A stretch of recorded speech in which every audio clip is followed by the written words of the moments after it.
Hello everyone, welcome to this Silicon Valley Innovation Center interview. I'm your host, Rahim Tula. Today, we are talking digital transformation. Now, that is a term that, of course, we all know very well, but what does it really mean and how do you put it into practice? Well, joining me today to answer those questions, we hope, is Jon Reay, the CEO and founder at Rewrite Digital. So, Jon, pleasure to have you with us. Very welcome on the program. Hope you are well today. Thanks very much, Rahim. Yeah, I'm very pleased to be here and hopefully answer some of the questions around digital transformation for your audience. Thanks, that's fantastic, Jon. Well, let's start. So the first question, let's get right into it. So what we see, Jon, is that there are a lot of companies who are trying to undergo digital transformation. That means many things, and they face many challenges. So on a practical level, for example, we see that they maybe don't have the tools that they need to automate their workflows or to work with data in real time. But if you look maybe a little deeper than that, then they suffer for not having the kind of culture within their organization where innovation can flourish. So I just wonder, Jon, what are your thoughts there? Is that what you see as well when you're out there working with companies? Absolutely, Rahim. Yeah, those kind of barriers are there. I think, first of all, it's important to state that the need and the desire is really there from organizations to change with digital. There's been a new report by IDG just come out saying that 91% of organizations have adopted or have plans to adopt a digital first business strategy. But what's interesting is less than half of those businesses have already adopted one. So the intent is there, but the action is not. And there are a lot of barriers holding organizations back. Another study reports that 42% of C-suite executives say they don't know where to start when developing their transformation strategy. And at the other end of actually implementing programs, 70% of digital transformation projects don't reach their goals, which is huge, So, and that's a McKinsey data point there. So, a lot of barriers. It could be to do with existing systems and technology, processes, skills, culture. All of these are factors, and they'll vary to different extents for different businesses. And one thing that's revealing actually is that newer companies tend to progress faster than older ones, and newer companies have less sort of legacy systems and culture to deal with, and they're able to leapfrog those traditional businesses, so they don't always exhibit the same barriers. Sure, and of course, so Jon, that begs the question, and obviously it's a very big question, and I'm sure we can't answer it in a short interview, but what do, especially for the legacy companies, what do they do then to overcome the challenges? Do they throw all of the legacy infrastructure out the window and start from scratch and completely remake the organization, or is it perhaps a little less dramatic than that? Yeah, I mean, it's hard for a big organization to completely pivot and change what they're doing. And it's probably a bit risky to do that.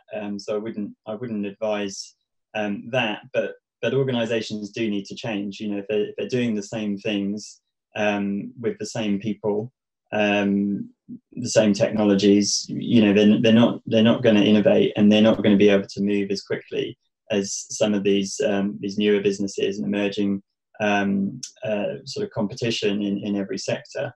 So I think there's a few things that organisations can do. I would say that they need to look externally as well as internally. So it's not just a case of sort of coming up with a plan and changing it without any external input. And that external input could be other businesses within your sector. It could be cross-sector technology startups. There are lots of different external influences that you can bring in. Another change I think is important, and you might come onto this a bit later, but organisation-wide, sort of embracing innovation and embracing digital. This often starts in certain pockets of an organization. It might be a certain department or a team or individuals within an organization that will be sort of driving this change. But unless it's supported from the top, and everybody within an organization feels like they can contribute to that, and there's a sort of cultural shift, then change is going to be very hard. So those two things. I think one third one, if I can, is about the environment or the mindset, and getting organizations out of their sort of core business mindset and location even can help. So you see a lot of examples of this where organizations set up labs or innovation centers, or they sort of set up a division of their business in a different way to be able to innovate. And there are concerns with that, because you could be just creating another silo within your organization by doing that. So it needs to be considered how that fits into the broader picture as well. So quite a few things organizations need to do, but those are the key areas, I would say. Absolutely, thank you, Jon. And maybe, you say in many areas. Do you, perhaps have any examples of that you could draw on, that you could sort of make this concrete for us? Obviously it's a big picture. There are a lot of things that you could do. Perhaps you have some, even can be small wins, can't it? In one company or another, where they've just done something, they've changed one or two things here and there, but it's made a difference, and it's also made a difference perhaps to the mindset of the company. Do you have any examples that you could share with us? Yeah, I often look at financial services here as a starting point. I think within consumer banking, there's a lot of new, well-funded startup businesses in various markets that are taking market share from the big incumbents. So in the UK, for example, Monzo, Revolut, these are examples of new startups that are really eroding what the sort of traditional banking sector had. And now the big banks are catching up. They're actually investing a lot in this space now, but they're behind the curve. They didn't do it as early as they could have done it. And as we've talked about before, they're not able to move as quickly as these new startups. So I think consumer banking is one particular area. Within finance as well, I use insurance as an example. So you've got lots of different players in insurance. You've got a big sort of incumbent organisation like Lloyd's of London, 350-year-old organisation here, which is doing certain things to stay on top of digital. So they're incubating tech startups, for example. Aviva, which is the biggest insurer in the UK, have invested heavily in their own product teams, their own development. So they're doing something different. Again, they're moving in digital. But then you've got the likes of Lemonade, which is an insurer in the US. They have started out their whole business with a completely different model to the traditional insurer. Automation and continuous learning is baked into what they do, and they're able to move very quickly, much faster than the traditional insurers. There's another insurance business in the UK called Honcho, which is just launching, and they've sort of changed the whole business model for insurance. So it's a reverse auction model where insurers bid for customers in the market for insurance, sort of turning insurance on its head. Lots of other examples, food and beverage businesses. Traditionally, innovation would come from consumer insights, and product teams would look at variants or different examples of what they can be doing with their products. Now, a lot of these businesses are looking at the technology landscape as well, and how that can feed in to support those shifting consumer behaviors and mindsets. Sure. So lots of different examples there. No, thanks, Jon. And then just to focus, for example, on the insurance question, the insurance case there for a moment. I mean, do you feel, I mean, what you say there, Aviva, Lloyd's, I mean, they're obviously doing good things in that sense, in terms of keeping up with innovation and with digital. I mean, do you feel it's enough? Because you talk about Lemonade and the other company you mentioned, and what they're doing is really quite different. I mean, it's quite radically different. I mean, an entirely new business model and a reverse auction to for insurance companies to bid on customers.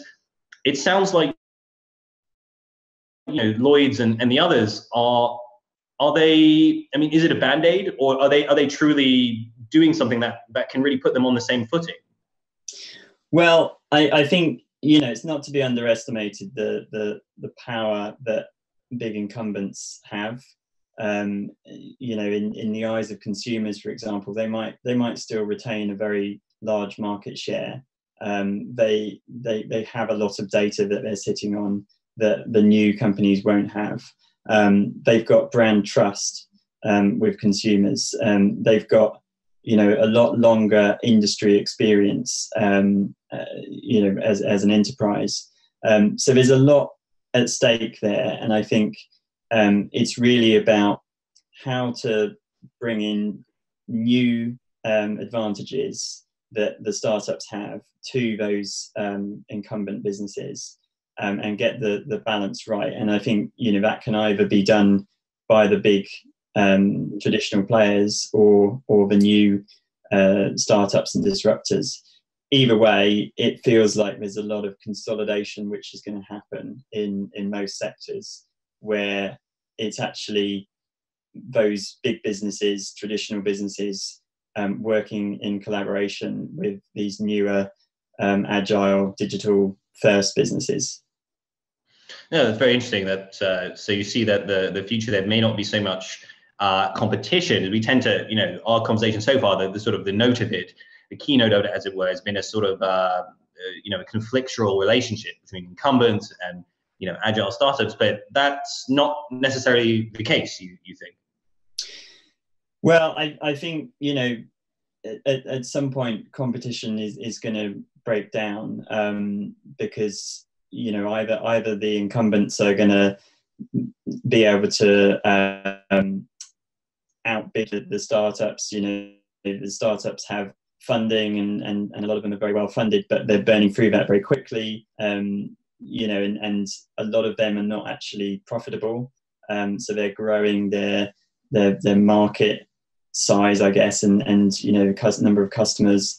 But to make those businesses profitable is another step, and that's where the bigger companies perhaps have had more experience in that.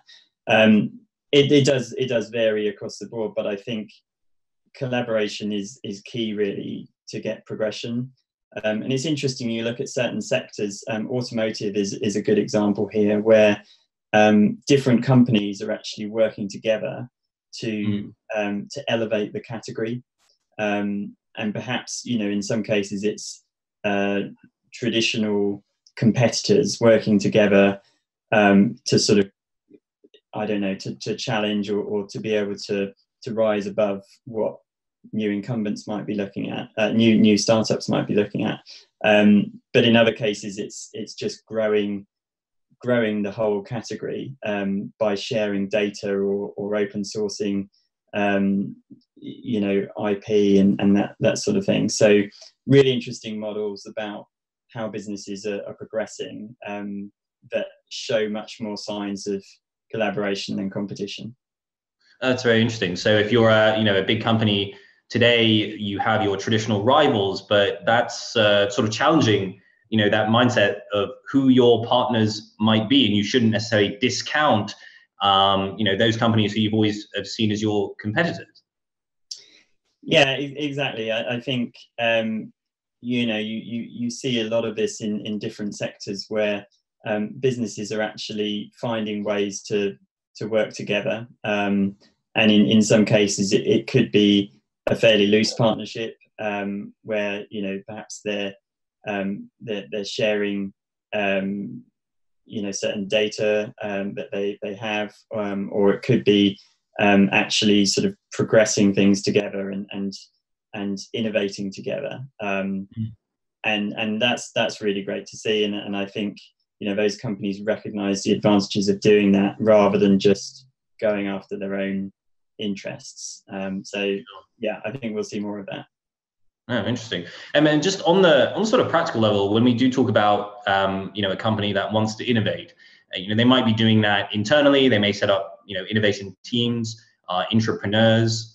They may, like we've just talked about, they may have external partners in that. It could be, you know, could be startups, could be others from within the industry. But you know, on a practical level, how do you feel that sort of that process of collaboration and change as well, I suppose, to some extent, should be managed, you know, within a company? How do you know, make that work when you're working with an outside partner, or, you know, with innovation you know, projects within one organization, because you have, you know, the core business on one side and then you have innovation on the other. How do you feel that those two different, you know, departments can work together fruitfully? Yeah, I mean, this is a real issue for a lot of organizations, and this is what holds back innovation all the time. So you know, you get this sort of excuse, I guess, we can't innovate, we're too focused on business as usual. Now, if everyone in the business is short-term focused, you know, things might get prioritized based on how urgent they need to be done rather than how important they are for the longer term. If all of those sort of decisions are made like that, then it will be hard for businesses to sort of go to that next level. So I think really it's at that sort of prioritization and business sort of decision point that commitment needs to be made to innovation, as well as business as usual. And if that's not really done and supported from the top, then yeah, these projects are going to fail. And some of those numbers I talked about at the beginning, you know, it makes sense that so many projects don't meet their goals because of these barriers. And do you think, Jon, is it something that requires a lot of external help, new hires and that sort of thing? I mean, can you just take a team that you have today, and if you're committed to innovation, then, you know, that team can also become an innovative team, and you don't necessarily need you know, a huge external you know, input there, or you know, how does it work? Do you have to bring in a lot of people? Can you just use, you know, the resources and the people you have? I think it needs to be a balance. You know, if you were completely insular and just did everything internally, you might miss certain things and certain advantages that you'd get from the outside, particularly if you need to change quite a lot the way that you work. You know, you're not going to have all those skills in your existing teams, but to completely ditch them and start something new, or sort of silo innovation separately from the rest of the business doesn't work either. You know, so it does need to be a blend. And I think, you know, this is about training. It's about really sort of figuring out how to make that sort of cultural shift within an organization, as well as, you know, bringing external people and new skills to the table. So yeah, a bit of a mix, I would say. Wonderful. Well, Jon, thank you so much. We're almost out of time, I think. So I'll just you know, last word to you. I think if I had to sum up, I would say, you know, we started out there with those statistics, which make for, I suppose, they're not the most, you know, they're not the greatest of reading, I suppose. Everyone's willing, you know, plenty of desire, plenty of you know, aspiration, but a little thin on the ground, I suppose, in the practical terms. Things don't work out necessarily. But you know, given that, what's your sort of final takeaway, as it were? You've just talked there about, you know, it's about you know, a blend of internal and external influences. Is that what you would want, the message to be for companies out there to sort of look outward as much as, concentrate on what they already have? Yeah, I mean, I would probably take it up a level and say to leadership, you've probably recognized that you need to do more in this space, but you're not necessarily sure how to implement it, or you've been burned in the past by certain projects. And I would say to them, embrace the change here and look at what is going to make sense for your organization. So it's, it is going to be a combination of all these different factors that we've talked about to make it work. But if the leadership are bought in to embracing this and really supporting it, rather than just paying lip service to it, then they're more likely to get the results and more likely to be able to grow in the right way and reach those goals rather than miss them. Wonderful. Well, Jon, thanks so much for joining us today. It's been a wonderful conversation. So we really appreciate you taking the time to be with us. And for our audience out there as well, we appreciate you tuning in to listen to my conversation today with Jon Reay, the CEO and founder at Rewrite Digital. We hope you have enjoyed it. Do check our website, siliconvalley.center, for more of our expert talks upcoming, as well as past ones that you can look at, listen to, and watch on demand. But I think for today, that's where we will wrap things up. So from my guest today, Jon Reay, we thank you very much for being with us, and we will see you again next time. Bye-bye.